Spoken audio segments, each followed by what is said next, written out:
Friends, that's not a fairy tale. That's not a work of fiction. That is a work of faith.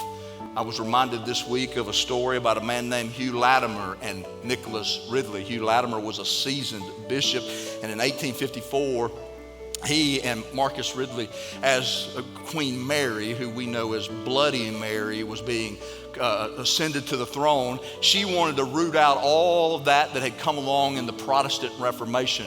And so finally in October of 1555, they were taken out of the Tower of London, beat publicly one more time, offered the opportunity to recant, preached at for 20 minutes and told if they did not repent, if they did not recant what they had spoken, they would be burned alive at the stake with the stake and the wood piled up in front of them.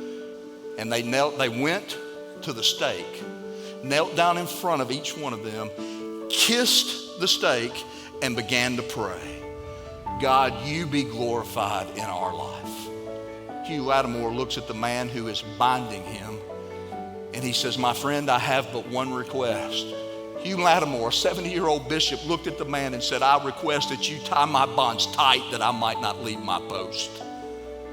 And then they began to light the fire, and it wicked up around them. And Hugh Latimer is about to succumb to suffocation because he can't breathe from the flames. And Marcus Ridley is crying out. And Hugh Latimer looks at Marcus Ridley and says this, Master Ridley, take comfort and play the man. For today, you and I will light the wick of the candle of revival across England.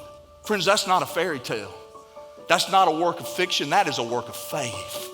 And you will only come to that place in your life where you can die that way for Jesus if you live for him that way today.